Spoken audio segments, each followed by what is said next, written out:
Hey, Sandra, y'all. Welcome to Scotch on the Bayou on a special day on Sunday. Really appreciate everyone being here.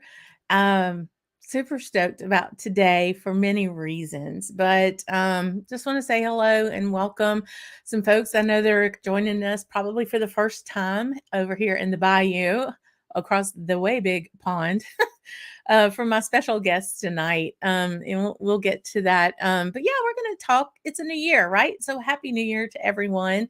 We're going to be talking about some whiskey resolutions. It's that time of year. Do I join a gym? Do I, do all these things that you kind of put all this pressure on yourself and in normal life? So, how do we deal with that maybe or apply those same kind of principles to our relationship that we have with whiskey?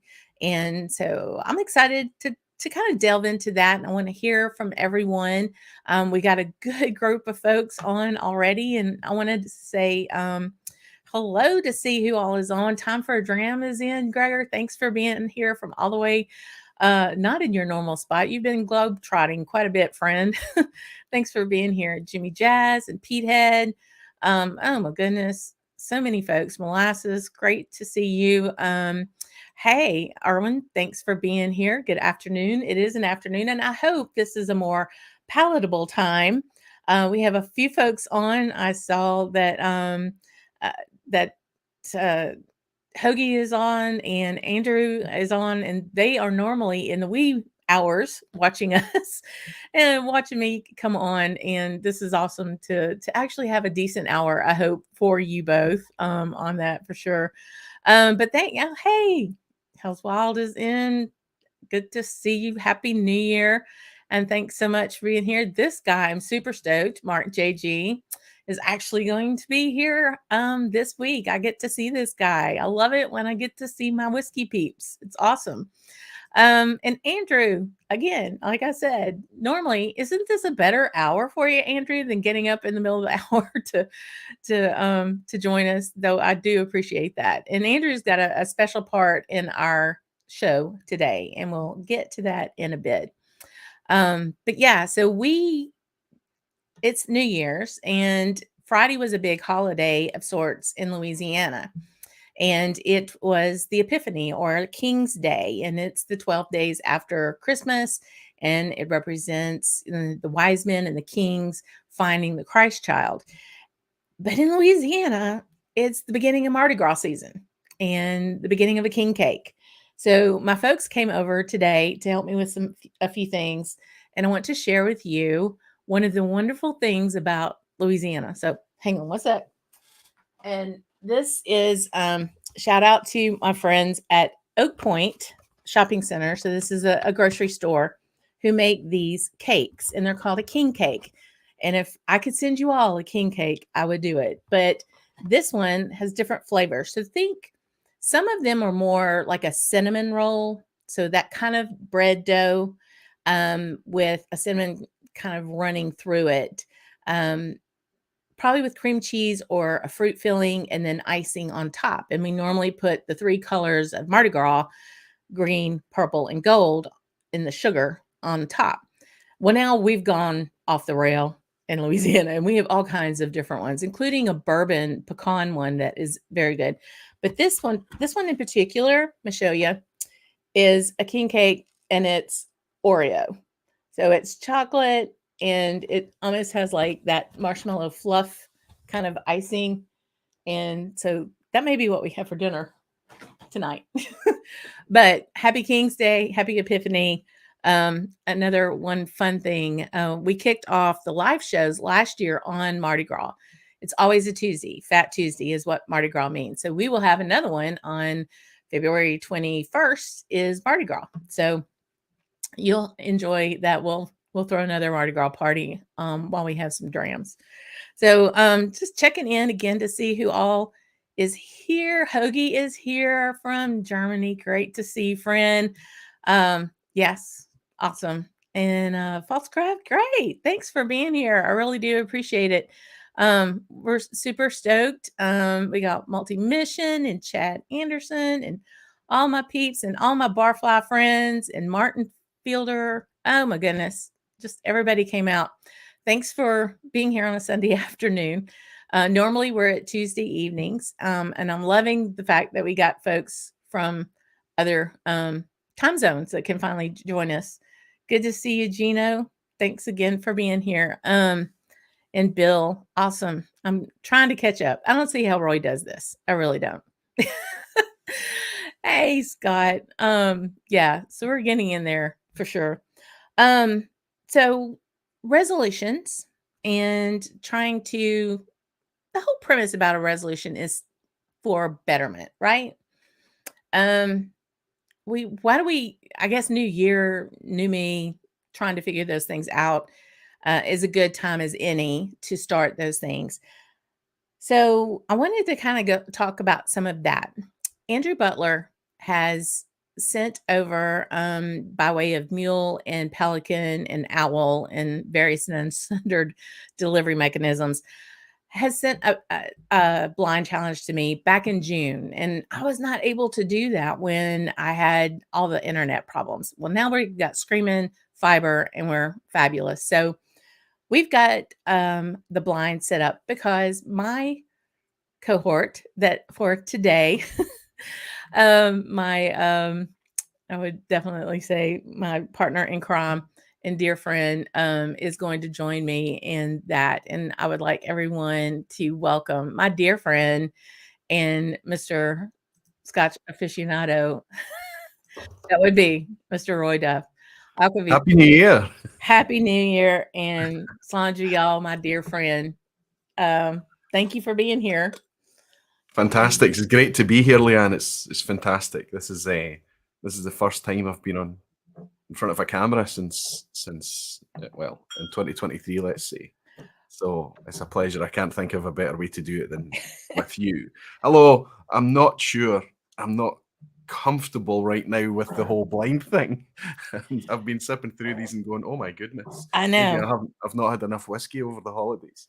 Well, and that's a big, it is dry January here. I don't know over there if they're pushing that as much as they yeah. are here, but Yeah. you would think after a full December of libations. Can I remember December? Yeah, Yeah. that's really funny. Yeah. So, I can understand it, but it is something like you kind of got to get your chops back together Yep. almost. Because I kept tasting this and going, okay, Well, I mean, it's we've interesting. cut this blind down, I think, because it's a We have. school night for So you, right? Or school day for you. exactly. Given my time period, we normally go an hour and a half, and there are 7 of these samples. So, and I Yeah. want to give them their due. So we're actually going to do 4 of them, and then Tuesday night I'm going to do the other 3. And so, and then you can maybe between now and then, if you choose, and if you have the time, you can let me know. Send me a note about what your thoughts are on those, because again, Yeah, I it will be can. in the middle of the night for you. Well, I mean, and I think what might be nice to do is, obviously, I think it's my envelopes that we're going to open tonight. Yeah. From Andrew is, we don't know what these envelopes have got inside them, and it might mean that it was easy for us to not have 7, or it might make it tricky. Andrew's in tonight, isn't he? So Yeah. um, He can so guide it goes. we'll just go with it. I had actually poured all 7, and I poured the wee ones back. And should I mention why I've kind of guided you on this, because I've done an Andrew Butler blind challenge in the past, and he's labeled them all with an age statement. I don't know if this will focus. Well, it's just a number, but I know from experience that in the past that's been an age statement, and also a Latin name for, I think it's herbs. The aromatherapy samples that he sent. That's right, aromatherapy. That's right. So he sent, and it was herbs and plants and things. That's right, last time. So I think that's the same thing he's done this time, and if I remember well, the numbers in the bottles were ages. So the first 4 are also in larger bottles than the last 3. Right. And the last 3 is 19, 24, and 27. So the precious stuff, that kind of makes sense, right? That the precious stuff is in the little bottles. So it does be interesting. And that's the thing too, is just like It's always such a puzzle to do a blind. And I think I learn more about whiskey doing blinds than, you know, any book reading that I'm going to do. Just sitting there with the palate, like, how are you doing that day? And yes, there's all kinds of things that affect the way you taste, but going Yep. through the blinds and compare and contrasting and trying to pick out certain things, Yep. I think show up more when you have something else to taste it by.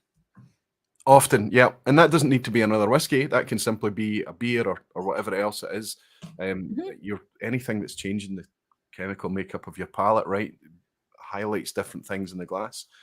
So absolutely, I think it teaches you a lot about whiskey, but I think it teaches you a lot about yourself, Yeah. and what you might prefer over other things, what your lane is when you're not led by brand and what the distillery is or whatever it may be, but Yep. just kind of going on your kind of instinct and your preferences. Yeah. But it also teaches you, I think, to be humble because it really does continually. And I don't ever see a time for that changing for me, regardless of how much whiskey I Mm-mm. sip, regardless of how many blind challenges I do. If I sit down and have a good blind challenge, it's just fortune, it's luck. And I think we get to the point that sure you can start to detect ABV style, perhaps, and but the idea of dialing it down to distillery or even region or even age is continually frustrating, right? You're often Right. shocked, and I don't doubt that I'm going to be surprised by even we've got it down to just 4, but I think that'll still surprise us, right? Yeah, I think so. And they're interesting because this area of my desk is rather dark, so I don't have like a really bright background to look at the color, but they all look very bourbon matured. I mean, they look all very light in color. The I first think 4 do. The ones that I yeah, poured back into the wee bottles were all darker. But the interesting. first 4 do. I'm obviously enjoying this first one because I'm tearing through it. I should have poured a wee something else to keep me And occupied. Andrew is saying they aren't all the ages. So Okay. he's already thrown he's already thrown a banana skin in there. Well, that's good because when you look at a 13, you're immediately drawn to thinking Craigellachie 13. Who else does a 13-year-old? Not many. Right. So we're in the realms of an independent bottler, maybe. There's a 17 here as well, so that's good that they're not ages. They're not all ages. Hmm.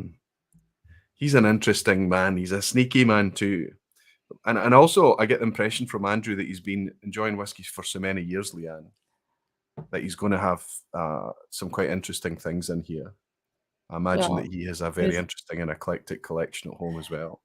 it was quite generous, and I was tickled pink about this. So we're definitely going to enjoy it. So Well, um I've been through these first 4, and I've made just kind of the simplest, most straightforward, rudimentary notes, and we're going in order of the number, regardless of that not being age, right? So 8, right. 13, 14, and 17. Yep. See how we get on. So when people I figure we'll just kind of chat about the resolution thing while we're sipping Yeah. and just kind of go because I think even with 4 I need to pace myself because Lee's already been adorable here lately on the malt madness challenge for the SMWSA. I was like, Were you part of that then? Yes, you were. I won the first round against my dear friends up in Indiana, Oh, Scotch wow. for Nice. Dummies. Yep. And then Jason beat me by 2 points in the second round. And I was like, well, I'm gonna tell you what, if you win this whole thing, you better buy me a bottle. And he was like, okay. And then he won it all. So Jason Calori. yep, from Mash and Fantastic. Drum. Yep, yep. And Christmas Eve, FedEx Terrific. delivered the bottle. Wow. He's a fantastic person. Yeah, he does have a good palate as well, and I've always said that from watching him from very early on. He's got quite an analytical mind and way of kind of going Mm. through and thinking about things. Something's piqued your curiosity there. Hmm. So how do you want to do this? Do you want to just kind of go through sharing notes, or do you want to talk about we can kind of go sharing notes, and then we can maybe rank these and how well we like them. Okay. I would say that, okay, I'll rank mine just now. I'll just rank them by putting a number next to them.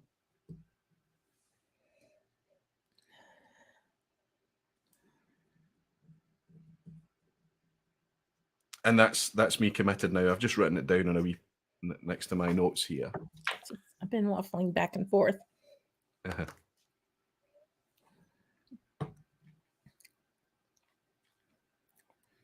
So, on the Whisky Resolutions, we're going to seem like we back and forth here, but that's okay. That's the fun part about it. That's what we're here to do, go back and forth.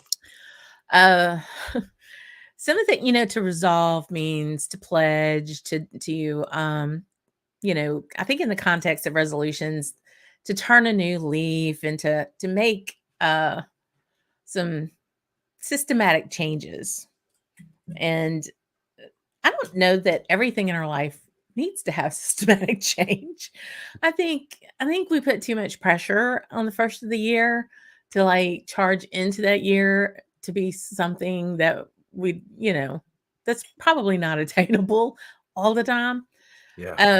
And when in reality, we just need to do the best we can, I think. And when it comes to resolutions, I think they are good in a sense of taking a moment to be purposeful about something or to pay attention to it. You know what I mean? Yeah, that's right. To be mindful and things. For me, I've never been, so I'm only telling you this now, and I apologize. When we come up with this idea of resolutions and things, I've never been one to make resolutions. Or if any time that I have made a resolution, I think in line with what you've just said, I've been quite soft with it. I'm not going to eat any chocolate this year or nonsense like that. Things that are just unrealistic.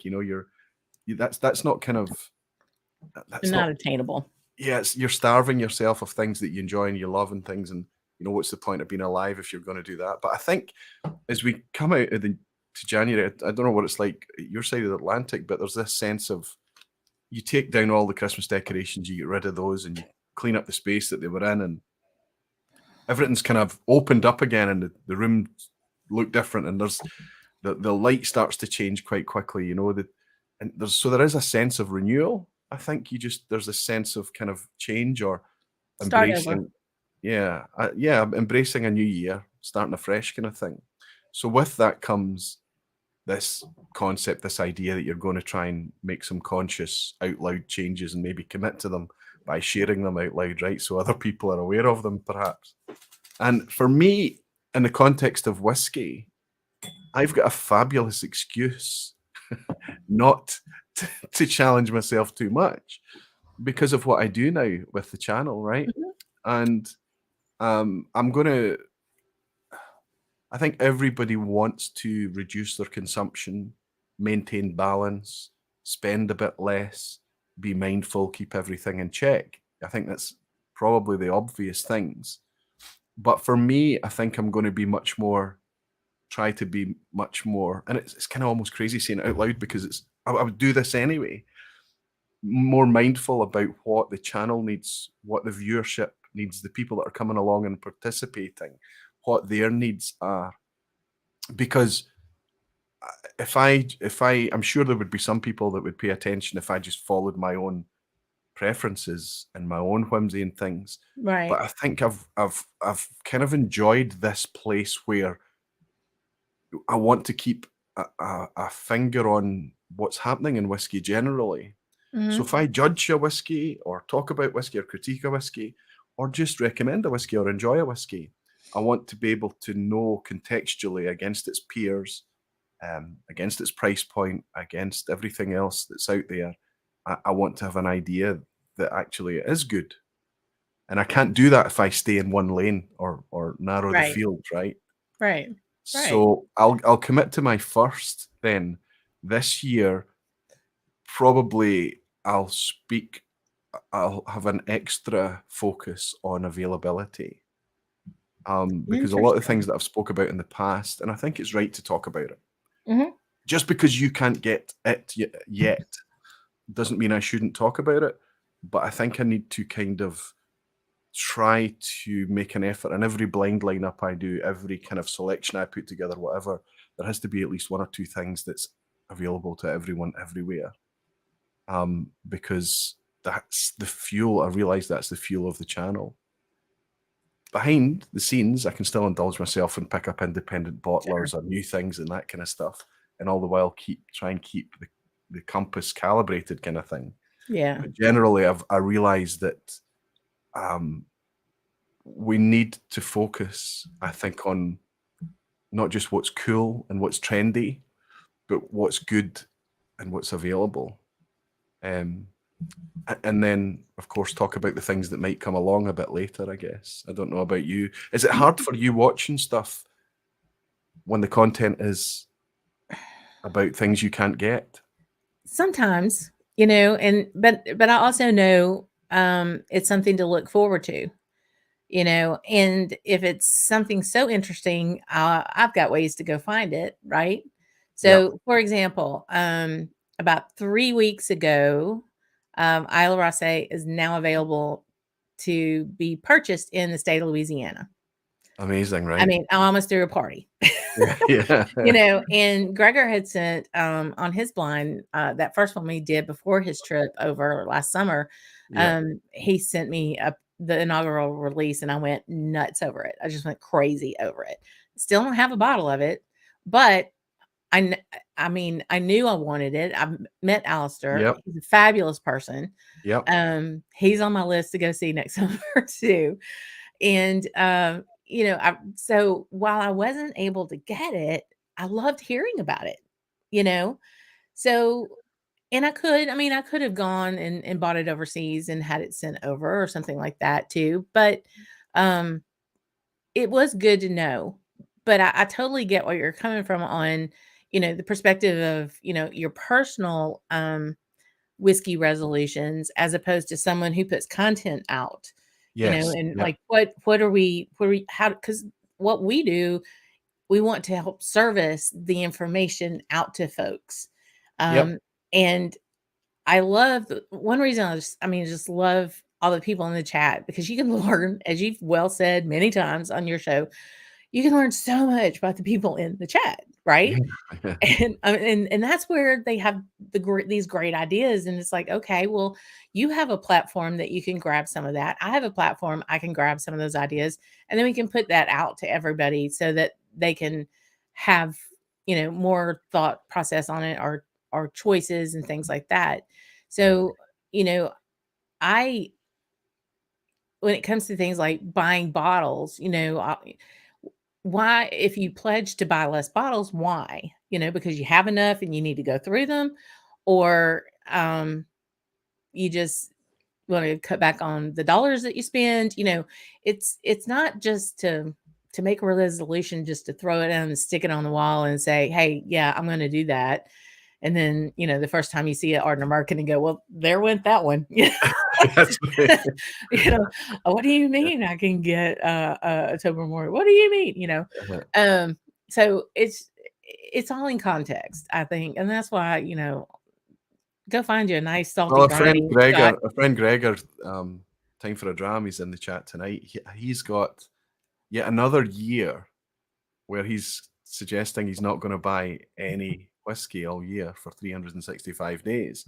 Now, we have to contextualize that. That's because of the stash that Gregor already has in the States and back home in Scotland and goodness knows where else. And he's mindful of how much he's been spending, and he's probably measured it and realized that it's a lot. And so he's put this check and measure in place to kind of say no. But in the Yeah. past, I know that he's done that very same thing.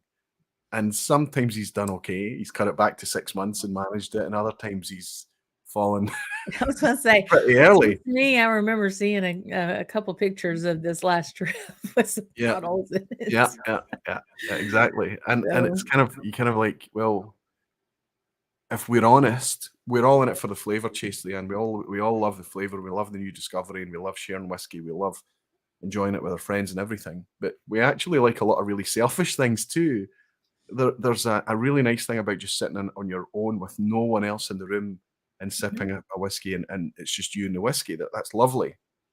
There's also a real endorphin, adrenaline type rush from discovering, finding, buying, purchasing a new bottle, from the whole ceremony of uncorking a new bottle and things, something that you've never tried before.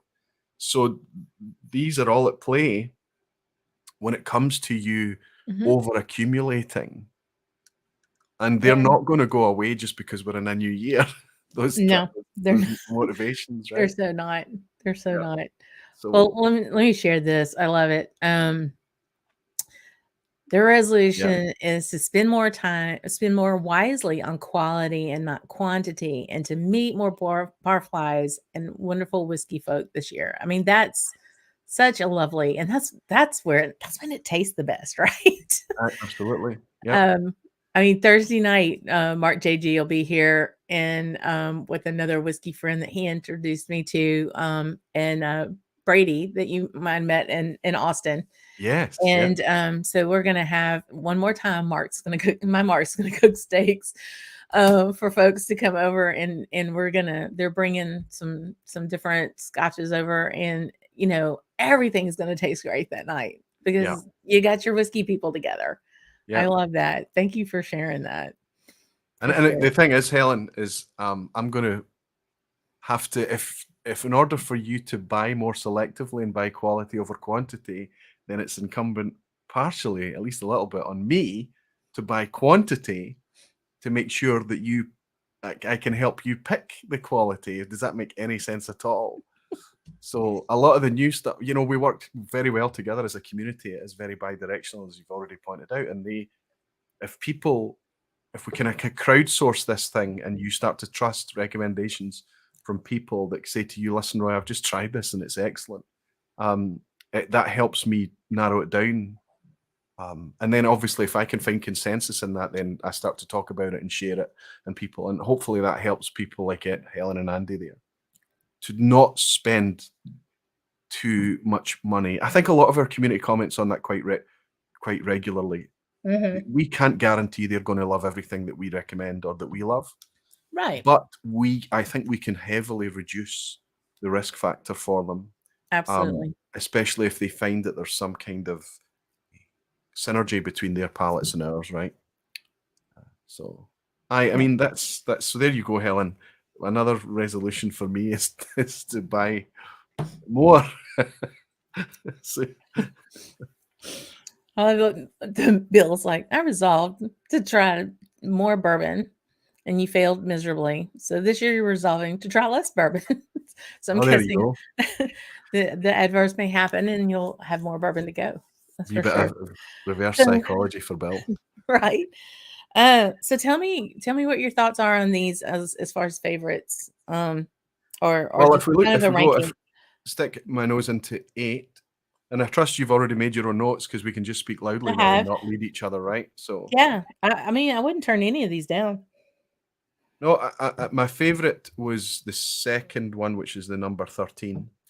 It's got a bit more engagement and communication going on through its ABV. I think it's slightly higher ABV. Yep. The first one, the 08, was my second favorite. I think it's got the most active cask. At first, I thought there might be a wee bit of a sherry lick in here, but as I've sipped it and gone through, I think it's just quite a rich bourbon cask. Maybe certainly first fill, perhaps even a wee bit of virgin oak. But it's certainly quite wood led compared to the others. Let's say cask led. The second one, as I say, is my favourite as I've gone on. It didn't start out my favourite, but it is now. And I think it's just because it's just it's more leaning towards potentially first fill, but more leaning towards a kind of refill bourbon profile. Very clean, Yes. fruity, very typical good high ABV Speyside type whiskey. The wheels fall off at 14 and 17. And as I'm sipping these through the night, and it might just be the first two that we're sipping them with, I'm suspicious that these might not even be Scotch whiskies.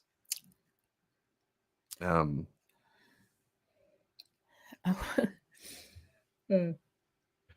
I'll let you speak for a while first. I don't want to lead you. So, because if I'm leading you, we're all Right. going to crash. Right? I actually You and I are on with the first one. So I mean, the second dram is being number one as the Okay. favorite.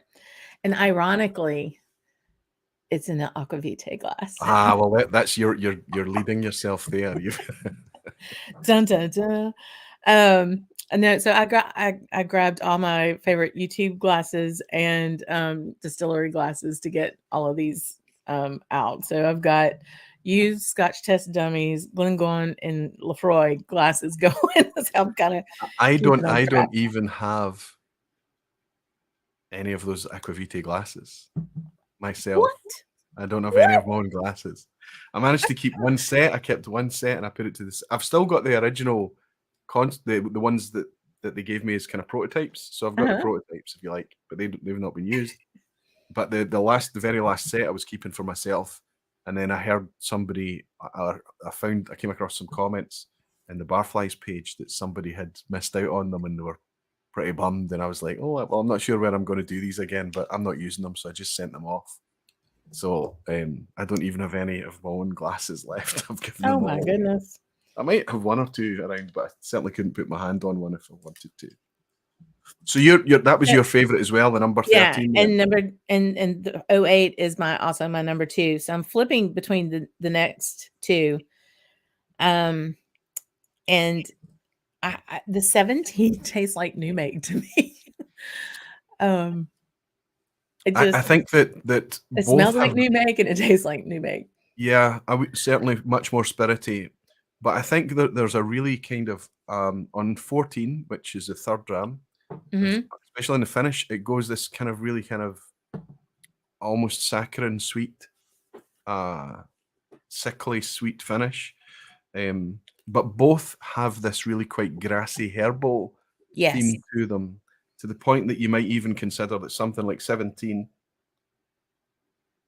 I mean, there's a chance that they might even not even be whiskey, but I think that they are whiskey. If they're not whiskey, they're very close to whiskey, right? There is a kind of Genever, Armagnac almost note to them. I don't think either of them have the texture for that, but there's something that makes me go towards the continent on these, both of them. Yeah. I mean, I think there's nothing off-putting about either, although the number 17 one is, I think, a little bit more egregious on the herbal and it's a little further out in left field.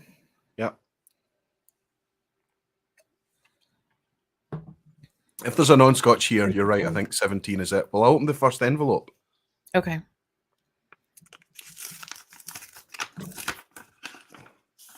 It just says questions on it. That one I can, it's the actual bottles that are probably, the second envelope, I won't open that one. And this will be a little tough because 3 of these won't apply to what we're tasting, right? Yeah, I think unfortunately, Leanne, you're going to need to get yourself 3 more Glencairns. We can do it if everybody wants. We just need to drink a bit less, perhaps. Yeah. But what he's got here is a list of 7 questions. Flight for Scotch on the Bayou. It says number 1, which one is from Campbelltown? Which one is from Islay? Which is from the Highlands? Which is from the Islands? Which is from the Lowlands? Which is from Speyside? And which one is not from Scotland? Well, might be 17. So, yeah, we're going to need to just go. Yep. Go big or go home, right? Go big or go home. And it's like if we keep them next to the bottles, anything that's left over can just be tipped back into the bottles for another night. Yeah. We don't need to drink all 7. And his the last 3 that we've not poured are smaller bottles too. Yeah.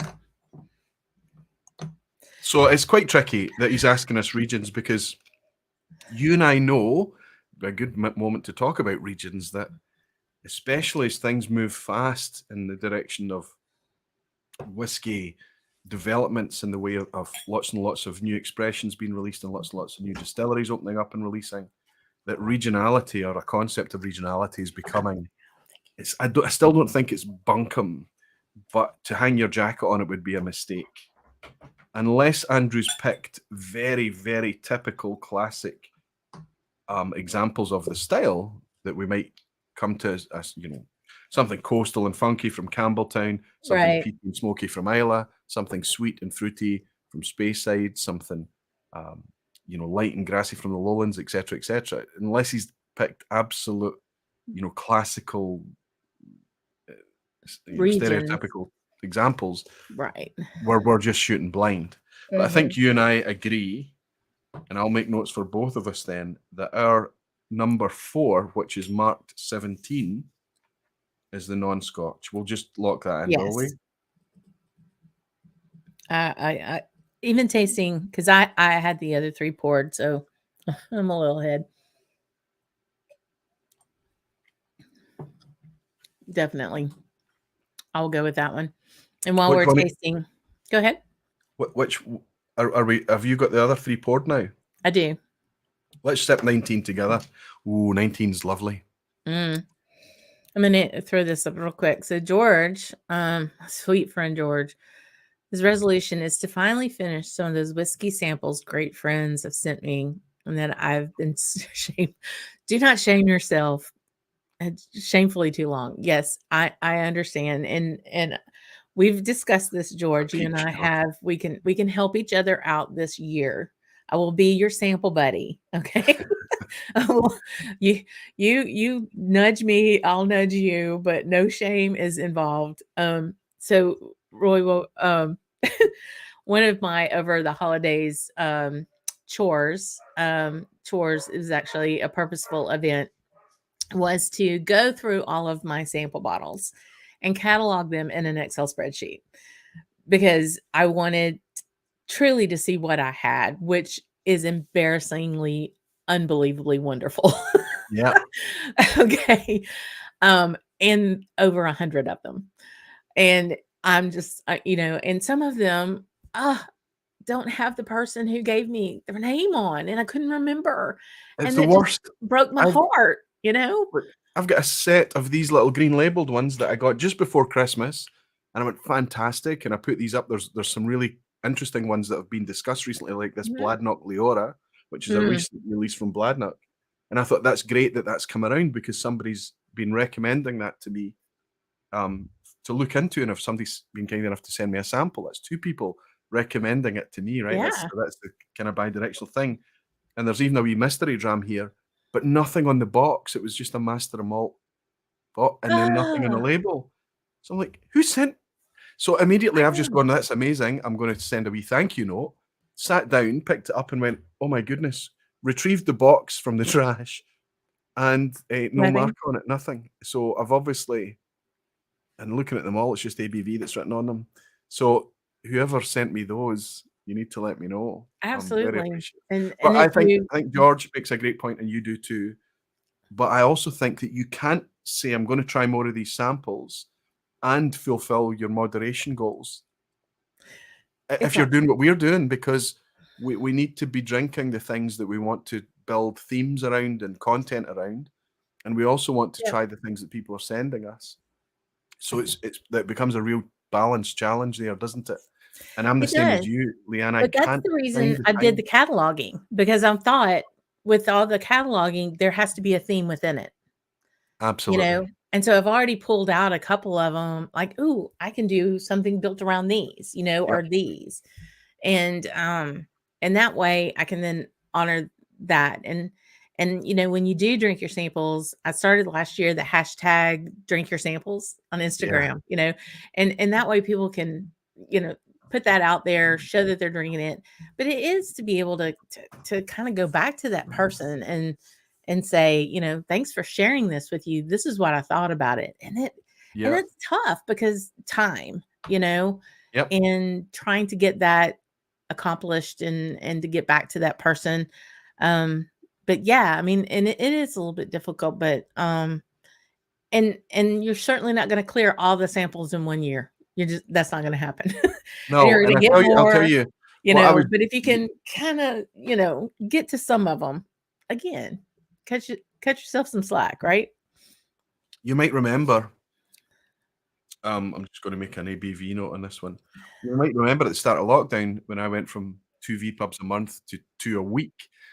Suddenly, I was looking for content, and I thought, oh, I could do samples. Sample the Sunday night V pub. I could drink community samples, and I had a box, and I was just randomly pulling samples out of them.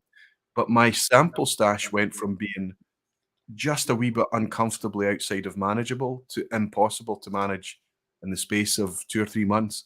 Because as soon as people see that you're sipping samples to make content, they're even more motivated to share the samples with you because they are the same as us. They want the vicarious sharing moment. They want to have that moment with somebody else and just getting somebody else's take or measure on it or whatever it may be. Yeah. So I noticed that as soon as you start to talk about a thing like that, I'll do samples. I noticed that suddenly there was a lot more samples started to arrive. And then it does come with and George is feeling it, you're feeling it, and I feel it too. It's not guilt, that's the wrong word. Mm-mm. But you do feel a sense of responsibility that I should have, at the very least, got back and said, thank you for taking the time to pour and send this. Right. And think about me. Here's what, just thank you for it. I really enjoyed it. Or probably I'm not going to buy a bottle or didn't love it. Whatever your opinion's going to be, at least tell folk. So I do feel that and I feel guilt. I did try cataloguing the samples. Oofed. I will. You're more dedicated than me. I will say that's when we would say, you do kind of feel that twinge, that means you were raised right. That's what we say down here. Well, your mama raised you right. If you feel because you're thinking about someone else. Yeah. Right. Because it is. You feel like it's not an obligation, not a a burden. There's a difference, Coat. So you do feel obliged to want to complete the circle, as I say. It may take a while for the circle to get complete, but also when you give samples, and we've all given samples to everybody, you're doing so for that person to do as they wish. You're not expecting a full report with details down to the degree about it, So that's it's what Charlie okay. McLean. That's what Charlie McLean does for a living, but he gets paid a lot to do that, right? Right. I mean, we have to sign up for that gig. Yeah, that's right. But we have to pick our battles and decide what we're going to spend our liver capacity on. Mm-hmm. And I think that it's going to be on the minds of everyone that they're going to try and carve out. I know my friend Scott Monroe, he's trying to allocate 200 dry years in a year. Sorry, 200 dry days in a year. Wow. But even 200 dry days in a year is going to be tricky if you do what you and I do, Leanne.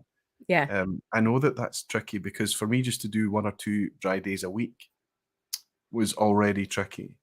But I did start to get a bit uncomfortable in my own skin if I went a week and I couldn't look back on the previous week and spot a dry day.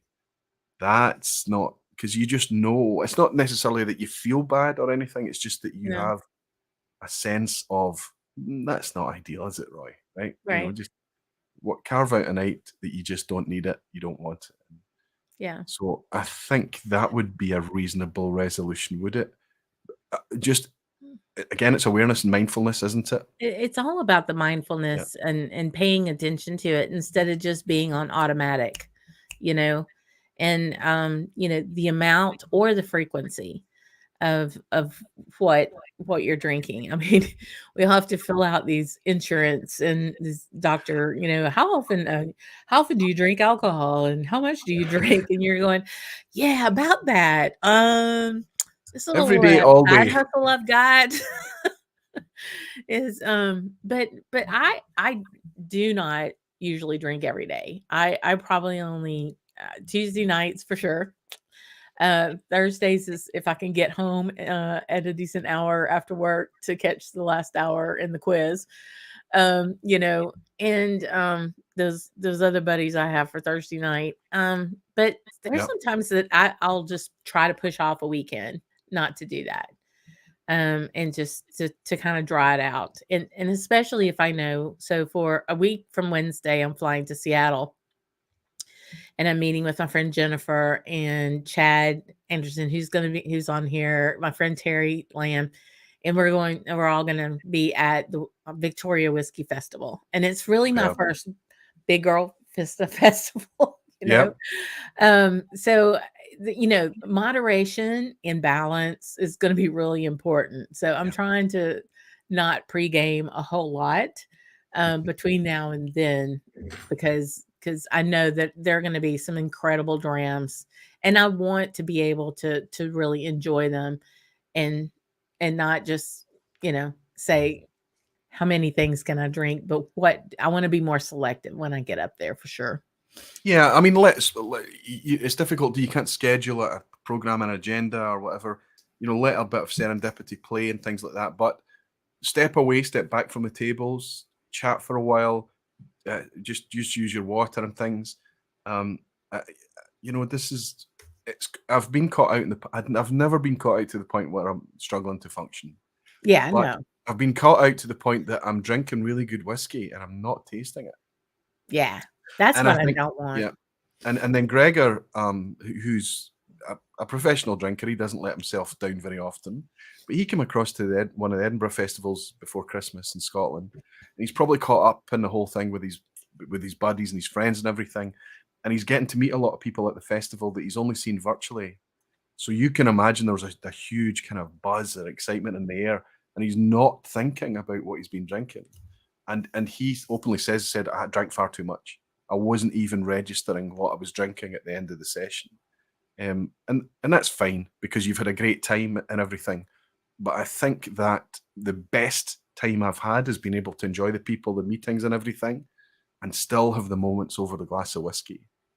And that is sometimes you come away thinking, oh, I'm a bit sober. I should have drank more.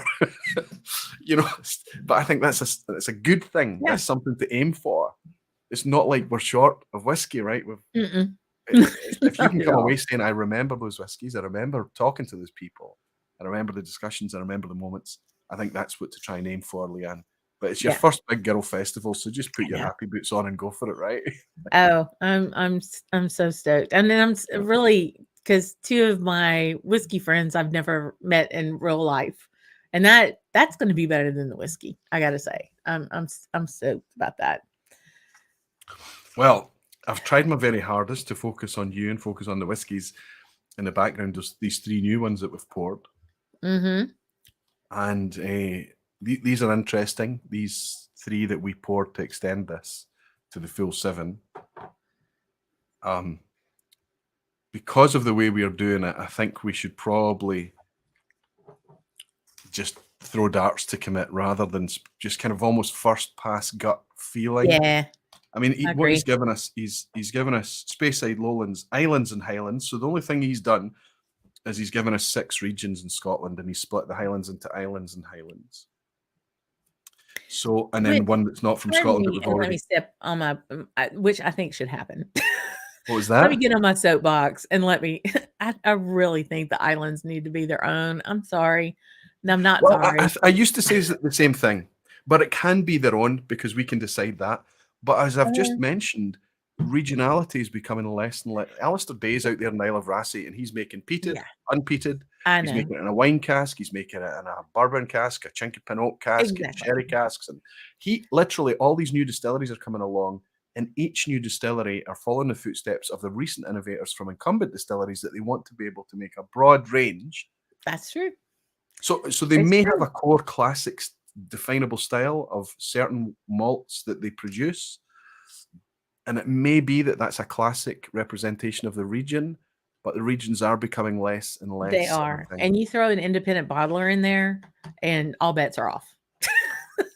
All bets are Absolutely. off. I mean, I would argue that if an independent bottlers get drawing from the huge deep stocks of ex-bourbon cask that we have from incumbent distilleries, some of them will give you a better example of a classic style rather than the inventiveness and the creativity that's been encouraged to let run wild from any Yeah. producer recently.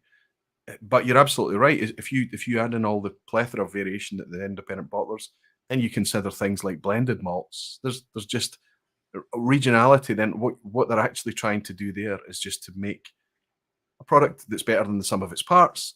So it's all just about flavor, and they're probably not given much nod to regionality. I do think, like Douglas Laing's remarkable regional malts, it's quite interesting what they've done using blended malts to suggest what their interpretation of that classic style is. Interesting. And if you're coming into whiskey for the first time, Leanne, and finding it intimidating because of the myriad of diversity we have in whiskey, having those kind of big buckets, those 5 legal regions, but as you and I agree, potentially 6 regions to kind of get our bearings or anchors, those kind of hard points, that's a nice thing to start with. And I think regions is still an attractive concept in my mind. It is. Even if it's flawed. I'm ready to commit. You got to start somewhere. Okay. Let's make it easy for ourselves. Let's go through and try and figure out which one is Campbelltown. Like, well, I'm going to push 17 out of the way because that's not it.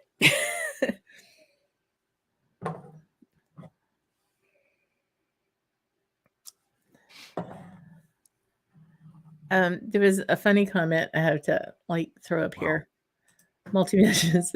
If Roy buys any more whiskey, Glasgow City Planning might pay him a visit, and they wanted to take a look at his foundation.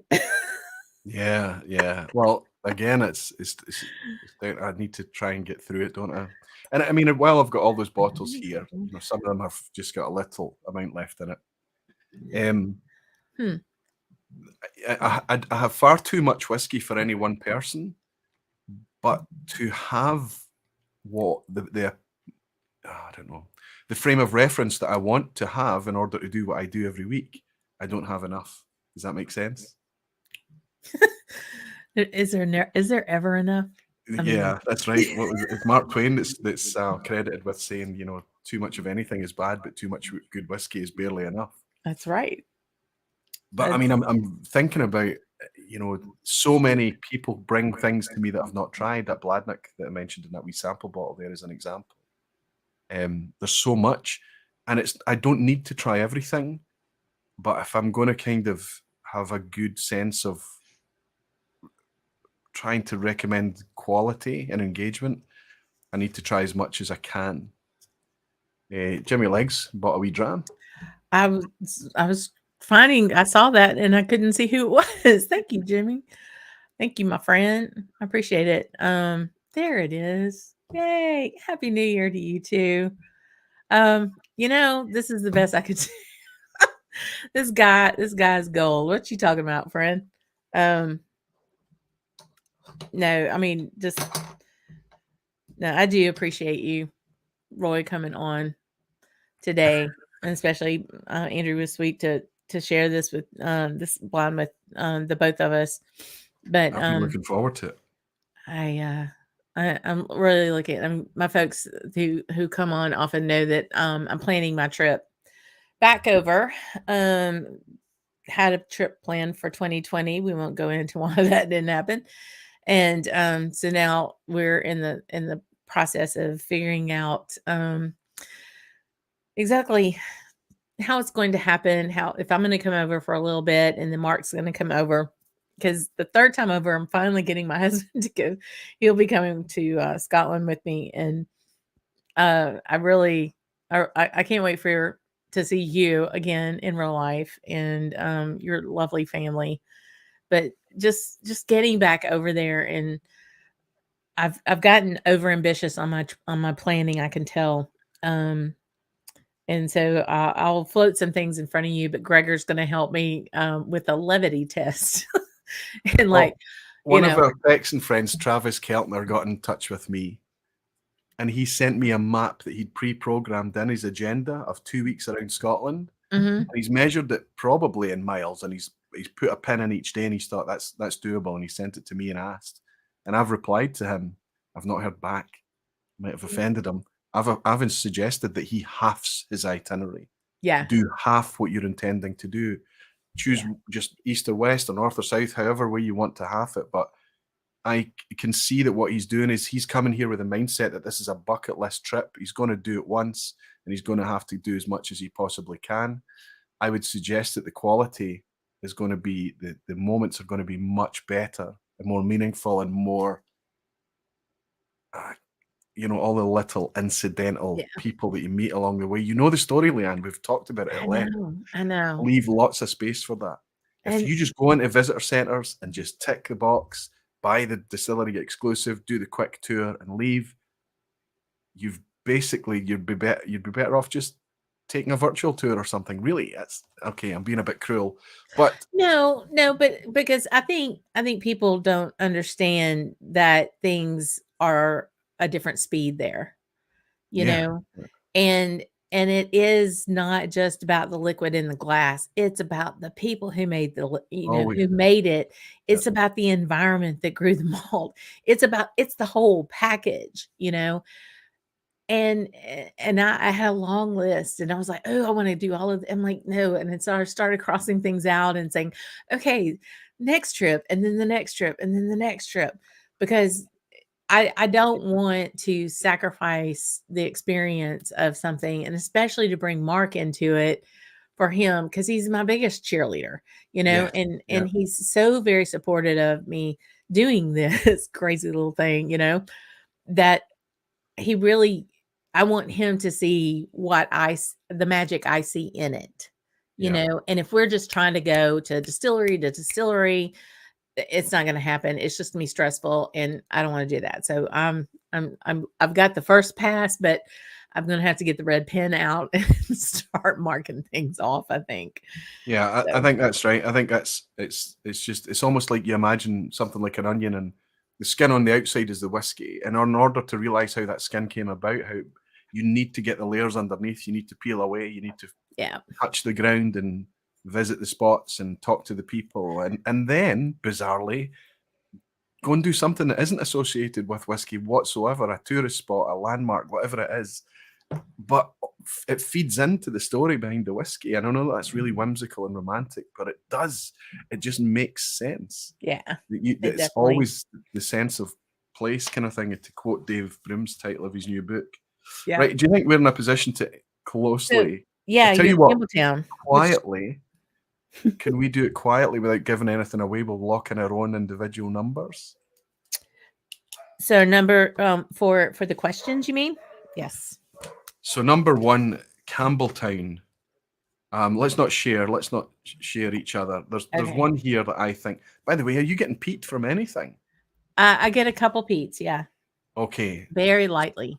Yeah, both of them are very light. Let's not say what we think they are right now. But that's the only thing I've got to go on for Campbelltown, I'm hoping. And then obviously there's an Isla there. Right.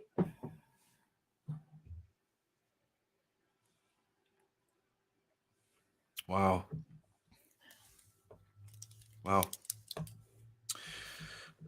Highlands. Some of this is going to be process of elimination. Well, I'm just tearing through. I've only got 2 to commit to now, so I'm not spending a lot of time.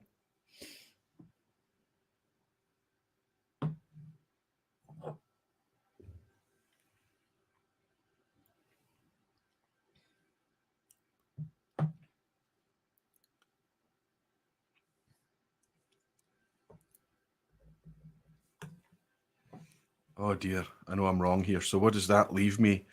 I've got 1 to commit to. Okay. Right, I'm happy with that right now because I'm oblivious. So oblivion brings happiness. Oh wait, I got something mixed up. Hang on. I'll chat to the chat. Don't worry, take your time. Okay. Jimmy Jazz has been buying memberships. I should have grabbed one of those. Oh goodness! I don't know how the membership thing works. How the buying? It's like your barflies. I have Camp Drammers. You have barflies. Yeah, I know, but how does he gift them? Does he just grab people that he knows that aren't and say, "Here's a membership," and they can either take it or they don't take it? I'm not sure the mechanics, but I've noticed it happening a lot in the channel, and I'm very, very grateful. So they'll just join. So we have, I think we have 17, 18 now. Mm. And I've already been able to buy some gear. I was excited. I bought some wireless lavalier mics because I'm in Victoria. I'm going to be doing some interviews. Did you buy the ones we spoke about? Yeah. There's a couple of choices now. Yeah, there are. I've already tested them. I'm pretty happy with them. Can you use them as USB mics? Yes. Yes. Oh, that's good. It's so I'm real stoked about that. My next because New Year's resolution, Leanne, is to upgrade the audio on the VPub, especially when I've got interviewees here. yeah, So, it's really nice. I mean, they're both the lavaliers, and it just sticks. You can use it on your phone, or there's a plug to put it in as a USB into your computer. which one did you buy, Leanne, if you don't mind me asking? I went a little lighter than, I mean, I didn't get the most expensive, but I didn't get the cheapest, and I can't remember the name, but I'll send it to you. Andrew's just exactly in line with what we've been talking about tonight. He's asked me if the Japanese samples that I have from him are still way down the to-do list. So I think I was going back to 2020. I had a Japanese, no, it was 2021 maybe, or maybe it was even early in 2022. When did I do the Japanese VPub with Mac? But afterwards, Andrew sent a pack of very, very generous Japanese drams, and I've still kept it together because it's in a little magnetic box. So it's not that they're far down the to-do list. It's just not on a to-do list at all, Andrew. That's the honest truth with you. Just the fact that you've reminded me of it brings it up on any kind of list or brings it forward in my mind. But yours has been kept in its box, so I know exactly what it is and who it's from. So I'm going to make a wee note here. Okay, I've got my answers. Okay, I've got mine too. What number did you commit to for the Campbelltown? 14. Ooh, 14. I said 24. What about from Isla? 8. I said 19. Damn. Wait, I'm gonna write down from the yours. Highland. I'm like, we're gonna be really bad. Yeah, You we're said going to be. 19. Well, one of us is going to do a lot better than the others. Which one is from the Highlands? 13. 27. I said. Which one is from the Islands? I said 8. You said that's Isla. Okay.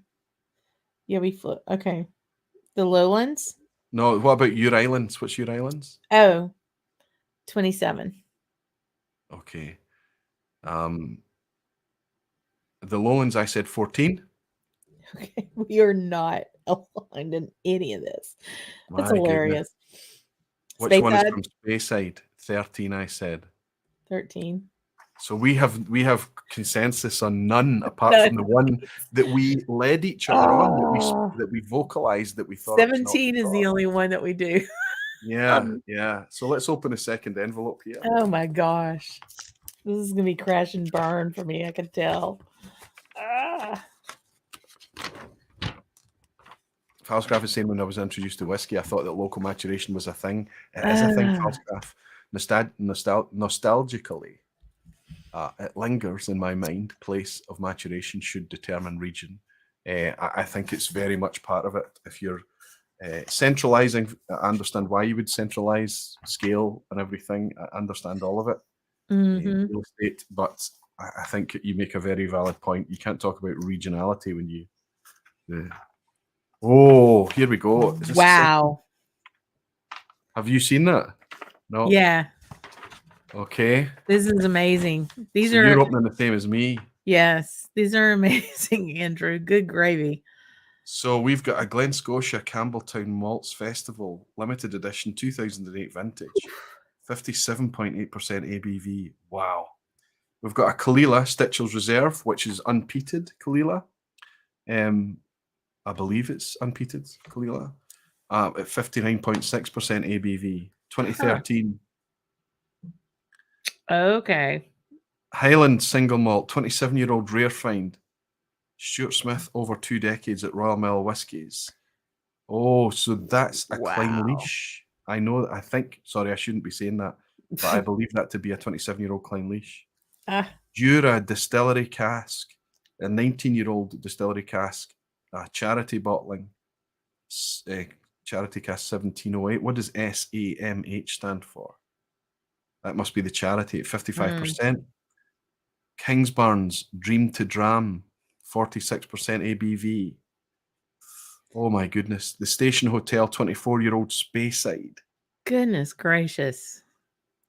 This And is then like an all-star list. Dartmoor Whiskey Single Malt.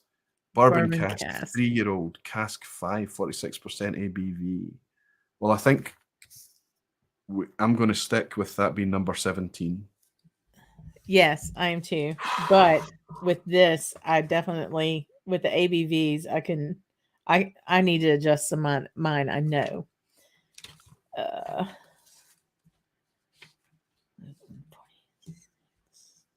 Wow.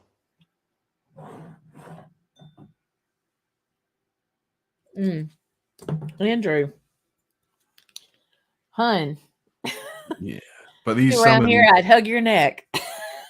I do it anyway, but the Station Hotel 24-year-old Speyside, no idea what that can be. Oh my goodness. Goodness gracious.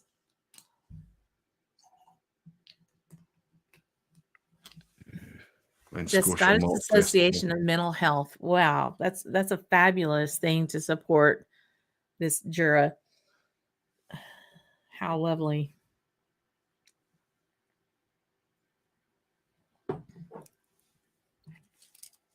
Wow.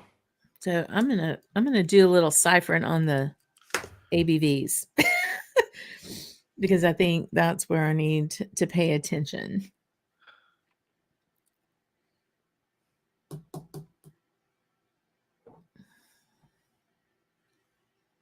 So our highest ABV here, Leanne, is the Kalila, which we commented on. And it was our pick of the first 4, wasn't it? Yeah, the high ABV. I mean 13, yeah. And if I know Andrew, so 13, he's saying that this is a Stitchell Reserve 2013. Okay, I'm gonna say that is that. That's that. Jura is quite distinctive, and I put what I think could be the Jura now down as, I've said it's very, what was my notes on it? Funky. Ben Nevis / Leadchick, I said, so I was going Highlands here. 46% plus ABV. It's actually 55. That can be.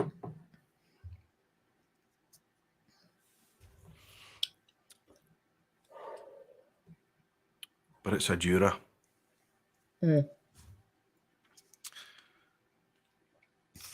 Jura. Kalila.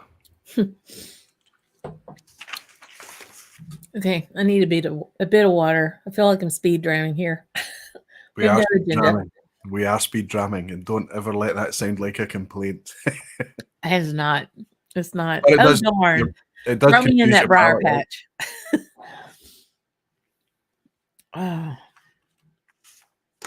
Yeah. I'm locked in. I know. See, you're so much faster than me. I think I care less. Because I know that when I put huge effort in and really study hard, that often where I've done better is on my gut feel. Dang it. Okay. Yeah, I do care. I probably have to get over that, but this is how I feel like I learn more. And try to pay attention to things, you know? Yeah. Okay, so 14.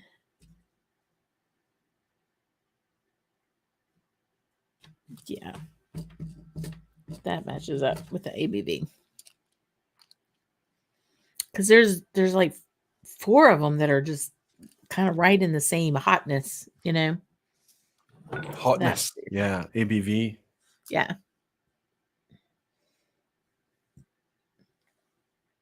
Well, that kind of makes sense. 5 of them are high 50s, mid to high 50s, and the rest are 50 or around about 50 or below.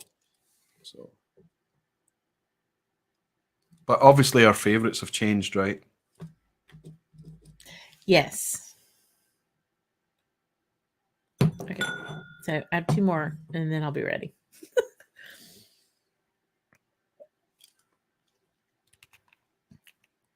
My favorite for me is a toss-up.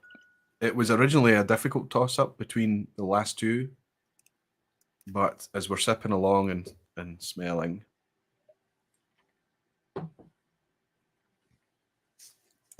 my notes were as for it best, very balanced, sweet and integrated, good mouthfeel, and that was for what I've suggested. Sorry, it's actually for number 27. 27 That, is your favorite?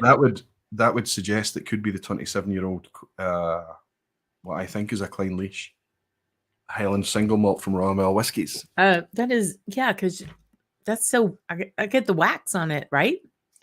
Well, I did It's mention white. this. I did mention the mouthfeel, but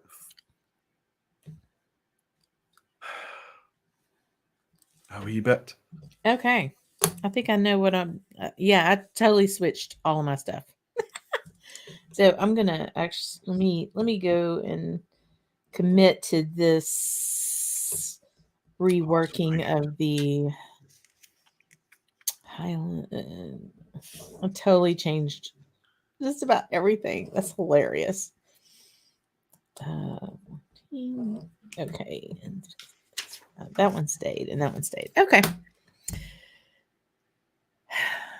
You ready for the reveal then? Will we do it synchronized? Key. Dun, dun, dun, dun. I'll tell you what, let's make another resolution before we do this. Okay. A lot more. This doesn't need to be broadcast, but blind challenges, but just hanging out and doing more blind challenges. Okay. And yes, because, and I think people need to do them on their own. You talked about a while ago sitting down with that dram by yourself, and there's something about that. Having someone help you out to do like 3 different blinds, 3 different drams in a blind. Taking the time to do that teaches me more about whiskey when I sit there objectively and go through each 3, make notes about each 3, and then see the reveal and see, okay, how far off was I? And to trust my gut. And that was the biggest thing. When Jason and I were doing the malt master malt madness for SNWS, we were totally in sync with the last dram. It was Glen Scotia as the day is long. I mean, you couldn't run from that being anything. Both of us had Glen Scotia. I think I had the ABV. He had the age, but we were just dead on, because we trusted our gut on it. Yep. And we knew what that normally presented itself as. Yep. And it was, I mean, I didn't win, but I was so happy. Yeah. I was so happy that I got there because that added to my confidence that I'm getting it. I'm paying attention to it. Not the win, lose, or draw. That doesn't matter. And this doesn't, there's no win, lose, or draw here.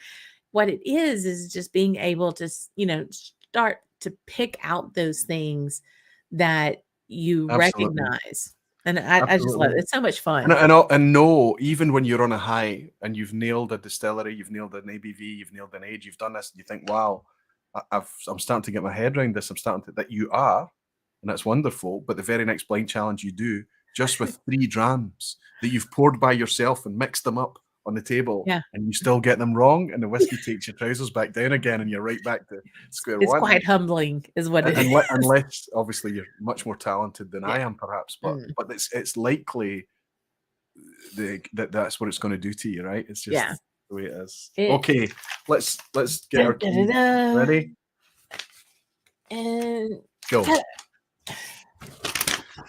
Can't see anything. I have to put glasses on. Oh, 24 is the Station Road Hotel single malt. okay. I guess we should have 27 said what we changed our stuff to before this, but No, it's okay. okay. Well, what I cheated heavily. I cheated because I used his numbering system to help me a little bit. I did as well, so we're even. Okay. Because if we obviously they're not all ages, but you know, the 2013 Kalila, and it makes sense he would label that 13. The 08, I don't know Wow. why you would label that 08. What did I end up calling that? That's the Glen Scotia. Yes. That's what I've put it down as. 2008 vintage.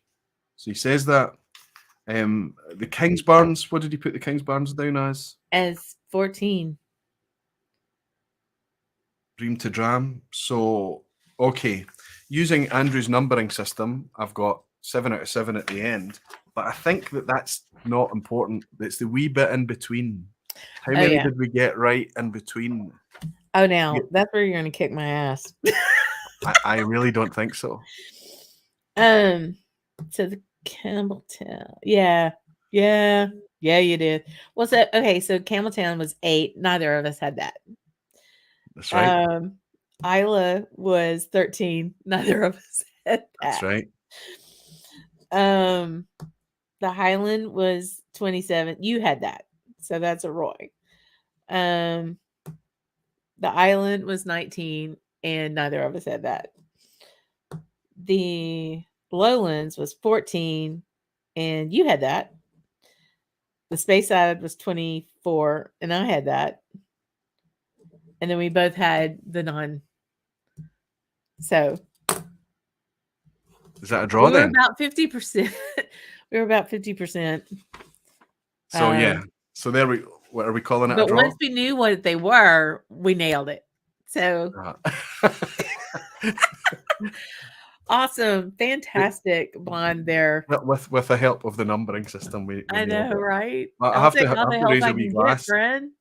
A wee glass to our friend Andrew Butler for the really interesting selection. It is, and it's absolutely beautiful. When you look at all of these absolutely gorgeous expressions. Thank you, Andrew. That was very generous and very sweet of you to send that all the way over here by mule, of course.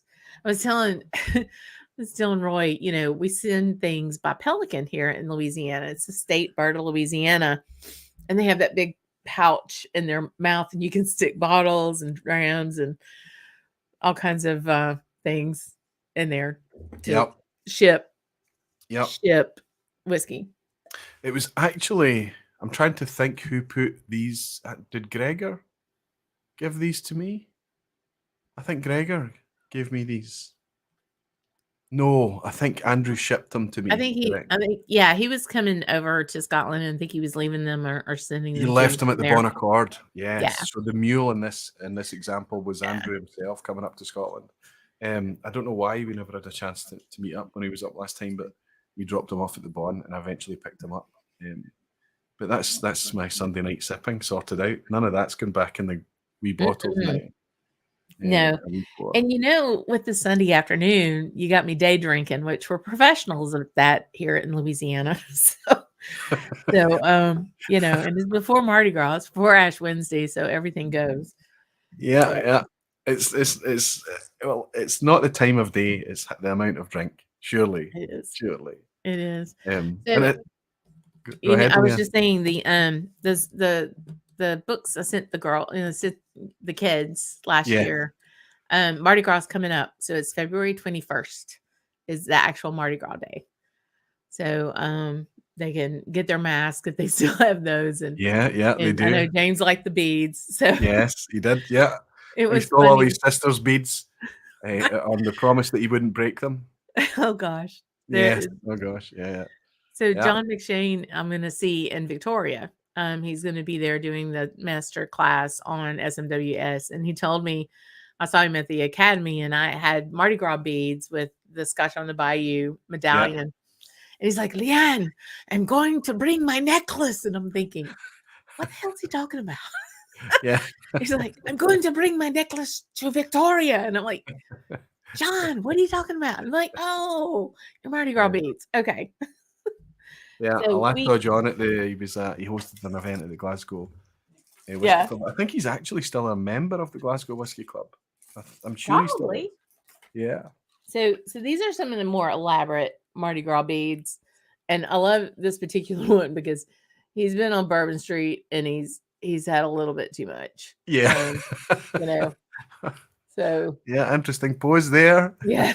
No, you And just you rely. can go ahead and have your, happy Mardi Gras cocktail and all this kind of fun stuff. But It would be yeah, amazing to see one year. It would be amazing, right? it is an experience, believe me.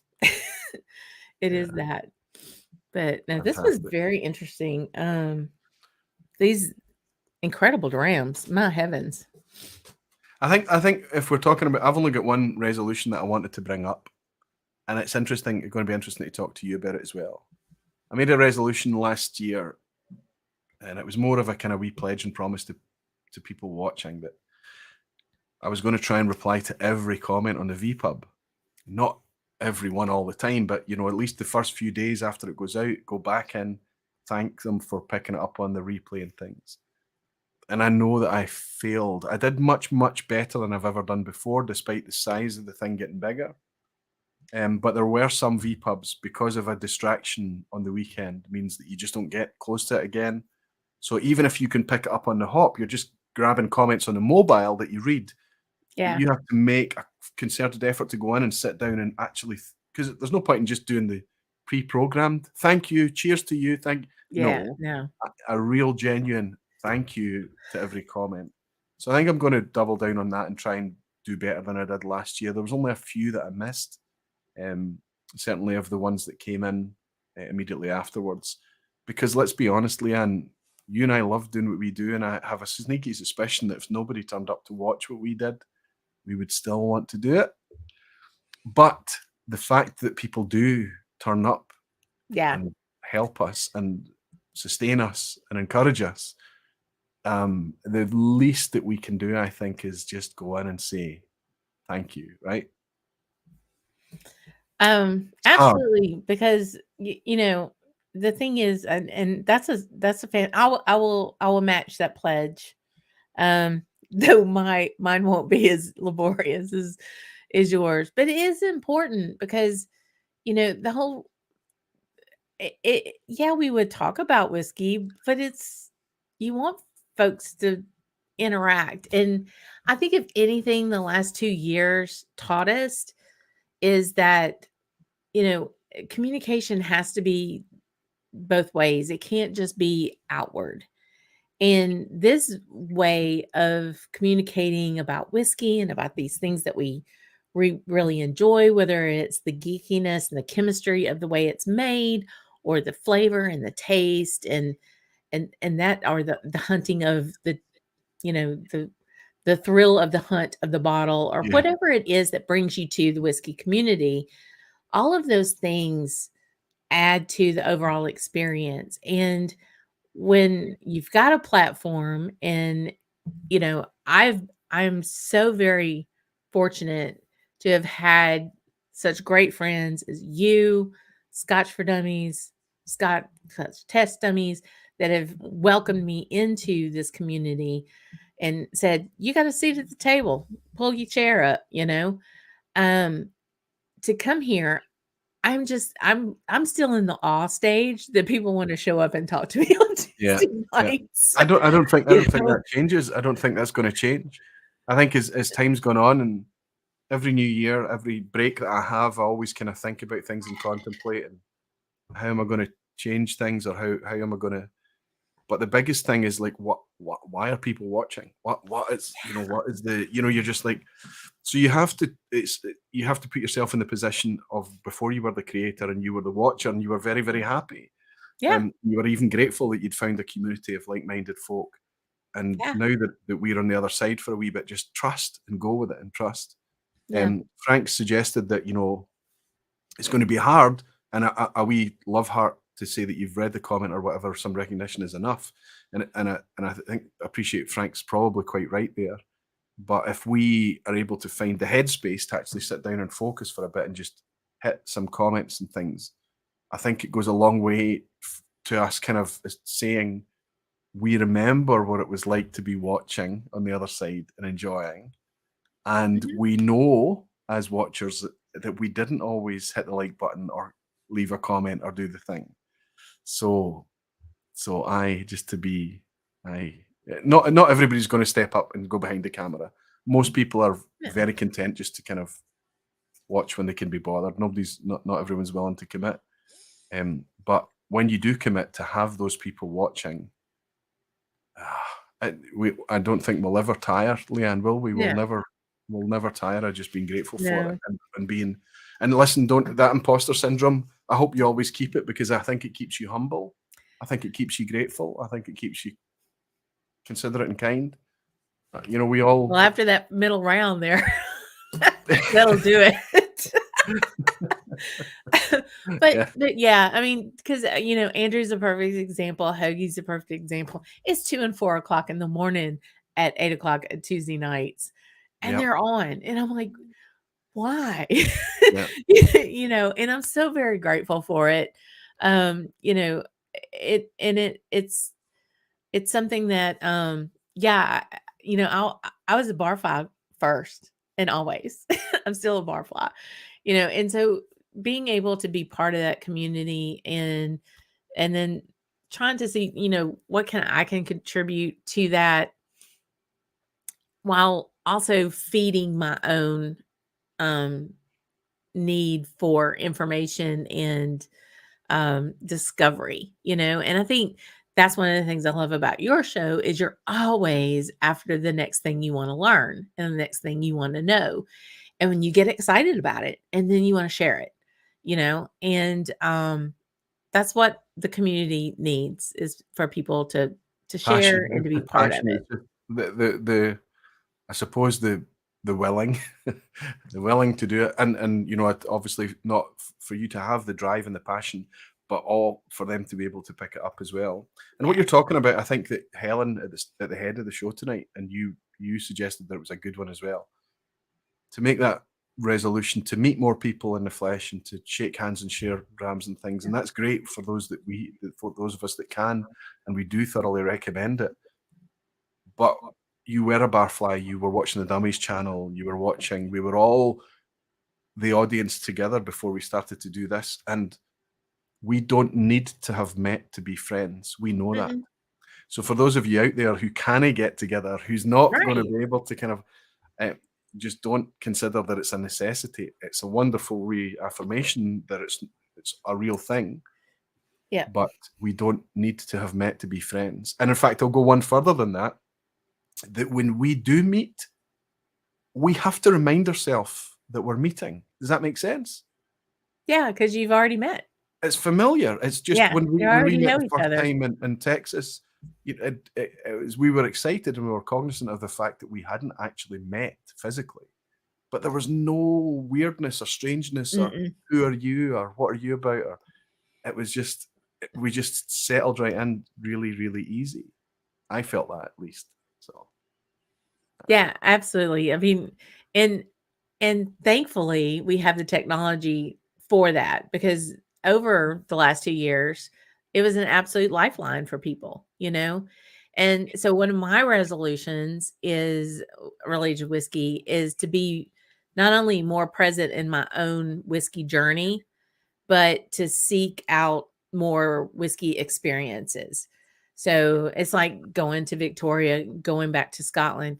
The first time I went to Scotland, I didn't even know what Scotch was. Thank yeah, God opened my eyes, and that was my epiphany. yeah, But yeah, even then, going to the Lafroig and then Jura, I still didn't understand, first of all, how it was gonna change my life. Second of all, how, you know, what an absolute community that there was around it. And then going back over the second time, it was, to learn more. And I still have so much more to learn. But now, this next trip, I just want to be a freaking sponge.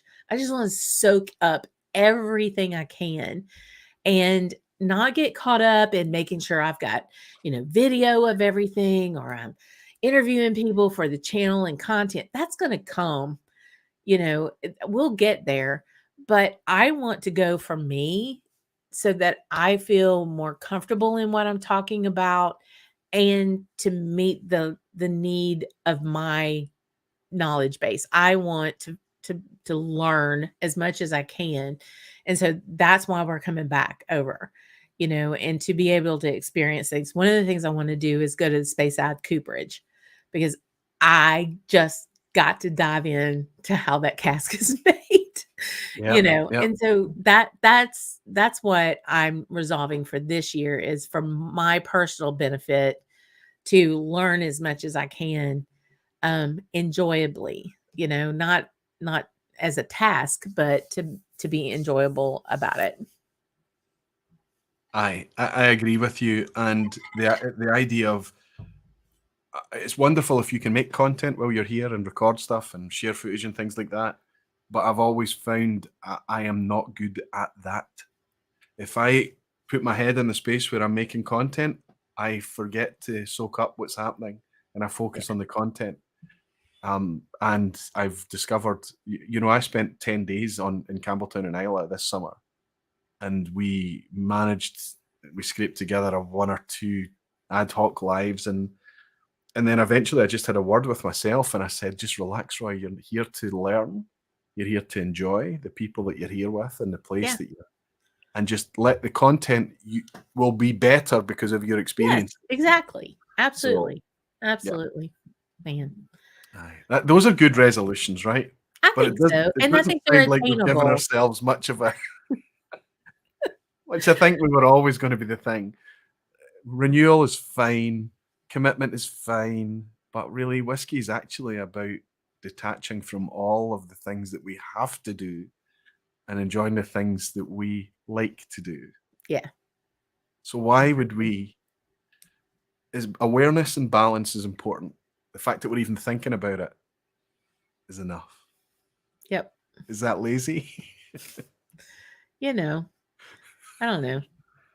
I think it all works out in the end. So, out of all of these, what was your number one now? It's easy, and now I know what it is. It's just obviously making it much more of a case for it, which is the Highland 27, which I believe to be Clynelish. The one you that I'm are struggling a with, fanboy. Let's call it as it is. Well, yeah, I am, but yes, I am. You just call it as it is. But we also have to remember that the Clynelish is becoming more and more expensive and more out of everyone's reach. So Clynelish isn't the be all and end all. When you can get things like this, though, it is wonderful. It's a lovely treat. Clynelish defined a lot of things for me. It was a real anchor for me. But it's just very, very difficult to get and afford now, despite it being a pretty big producer. The other interesting ones, the 17 we called out from the get-go is not Scotch. That's the Dartmoor, right? Right. And it does have a wee bit of that new make I was thinking a bit more in the eau de vie lane. I was thinking it might be some kind of Armagnac cognac type thing. It's quite herbal though, isn't it? And grassy and green. It is. It's I get a lot of lemongrass off of that. The 14, which ended up being our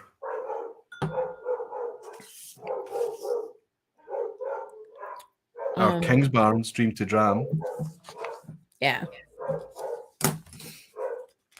Which is one that I've enjoyed and talked about how much I'm enjoying.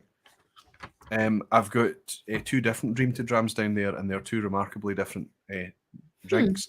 And that just kind of makes sense because they're probably different batches, but at quite different times. What else did we have? We had the Glen Scotia, which was always solid. We enjoyed. What was the 13 that we picked out as our favourite? What was that? That was the Speyside, which was the...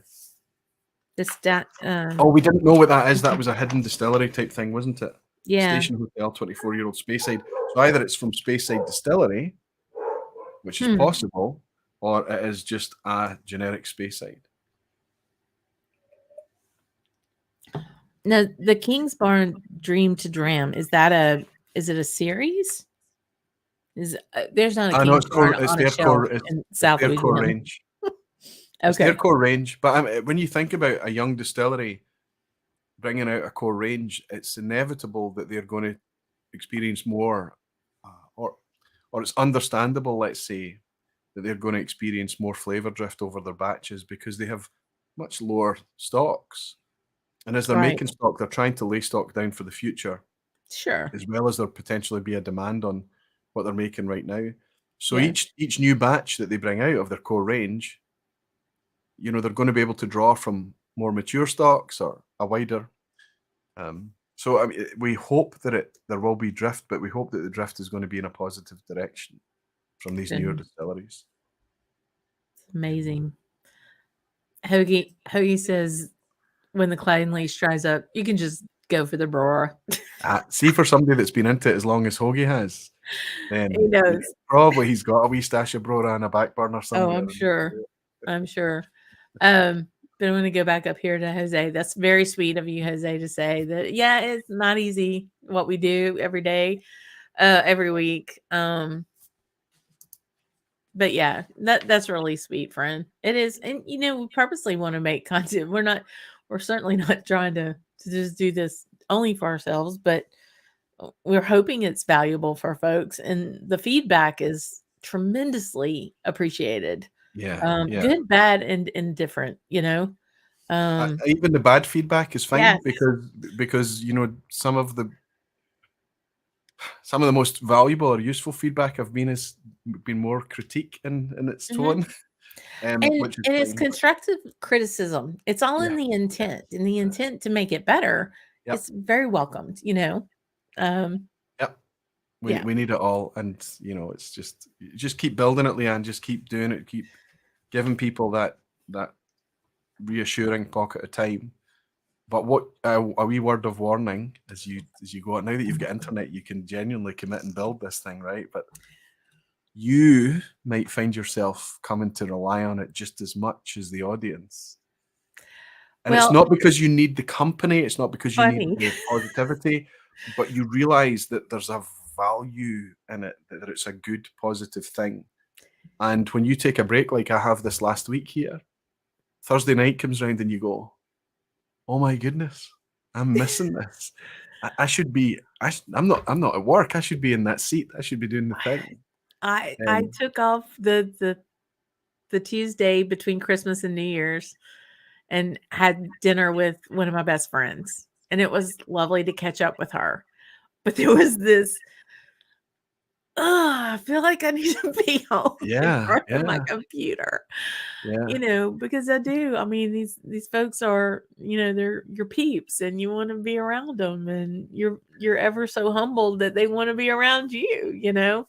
But no, I know. well, I terribly appreciate this in the best way. Andrew, first and foremost, thank you for the generosity of these drams. Thank you for your patience that they've been in my possession for 6 months and has gone through various iterations of horrible internet, but now we have fiber and we're doing well. And Roy, thank you for joining me to this and having this fun. I'm actually glad that we expanded it to the whole thing. Maybe need to take Me a too. nap before I have dinner.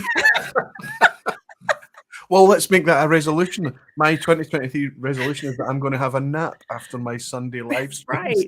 That's right. We're gonna have I'll hold a glass up to Andrew as after well. day Thank you drinking. for giving me an extra set to Andrew, and being patient and indulgent with us and giving us some great whiskies and a new one for me as well. I think most of the others I've tried. The Jura I've not tried. Kings Barnes I have. The Station Hotel I haven't tried, and the Dartmoor I haven't tried.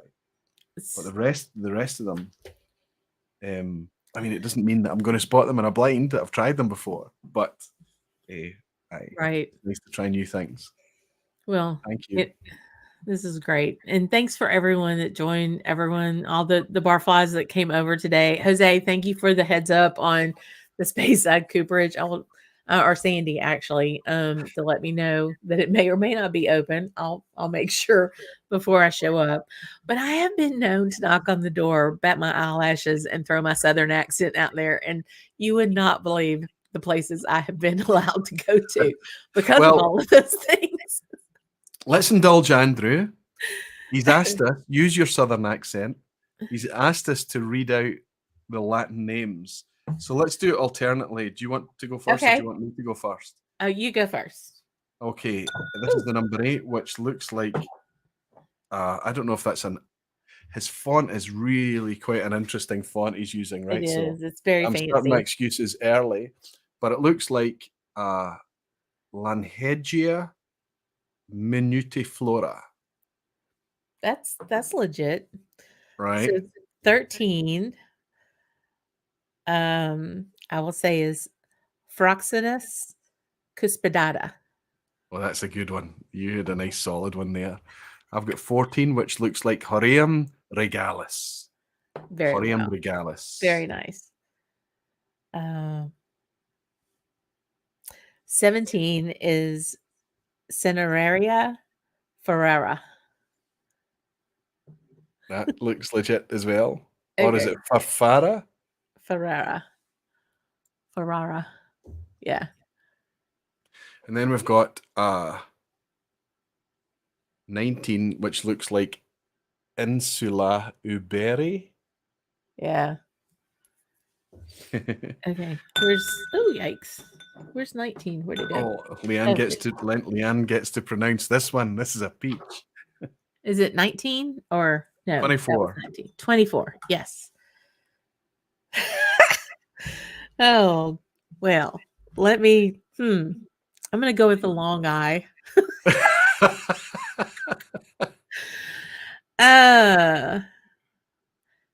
Pinus sylvestris. Yes, I think that was the smart move there. Come on, Yeah, camera, long come eye, on. folks, not Focus, the, support me. not There we the. go. Yeah, that's.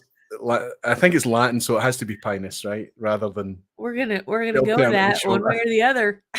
Sylvestris. And then finally, now I can't hold mine up because this is the only one that leaked a little bit, which is a Okay, favorite I tonight. So can. it's kind of almost rinsed the lab Oh. ink off. But it looks like a Fastagio horti. Fastagio horti. Yep.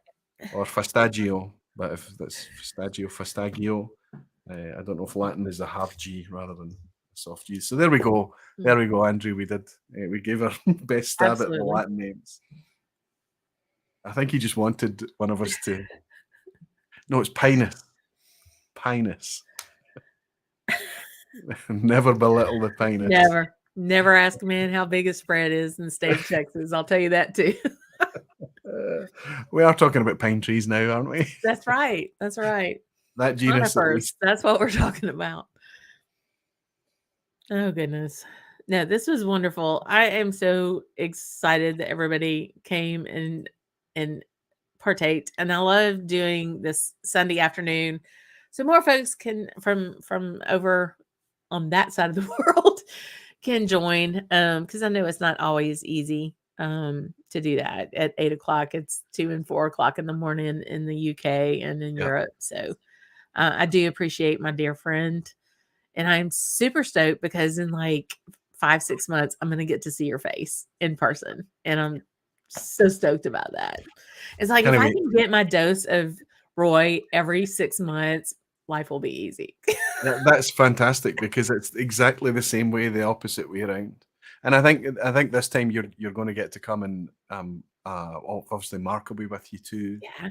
So we drop by the house, we'll get some pizza, we'll drink beers. Great. You know, drams too obvious, isn't it? But just you and I might sneak off for a drama too, right? Yeah. It'd be amazing. It would be amazing.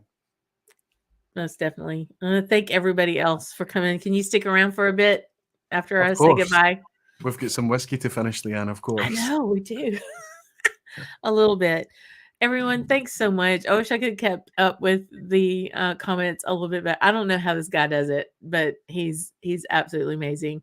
I'll get back with you in a bit, Roy. Cheers to everyone. Thank you. It's been a blast. Thank you, friend.